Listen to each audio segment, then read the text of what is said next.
Hi guys, pakita ko sa inyo yung ulam ko na niluto ko. Kangkong. Ginisa ko lang siya sa bawang. Ayan. Sobrang sarap niya guys. Sa bawang ko lang yung ginisa. Tapos yung pinakatubig ng kangkong, yung pinaghugasan ko ng kangkong. Diba hinugasan ko siya. Tapos yung pagkatapos ko siyang nahugasan na ginisa ko na sa bawang. Tapos, alam niyo ba may tuyo ako dito. Ayan yung tuyo. Ito yung tuyo. Sarap.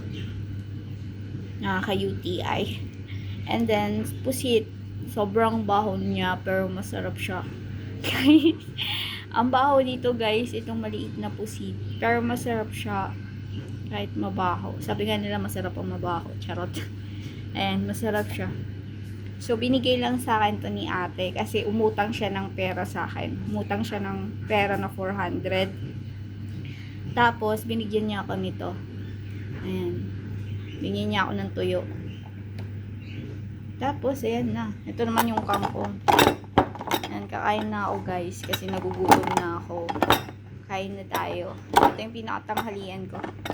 Ayan. Pagkatulong ka, dapat yung mga niluluto mo lang is yung mga easy food. Kasi, ang daming trabaho sa bahay. Lalo na kapag ang bahay mo is malaki. 4 na palapag. Ayun, 4 na palapag ang nililinisan ko sa bahay. Imagine, 10 kwarto. Ay 10. Kasama na yung mga CR, kusina. Yun. And then, nagluluto pa ako ng almusal, tanghalian, gabihan. Alam nyo ba, to be honest, yung trabaho ko, pang dalawang tao. Pero sa awan ng Diyos, ginagabayan ako ng Panginoon. Yun, nagagawa ko lahat ng trabaho. Ayan.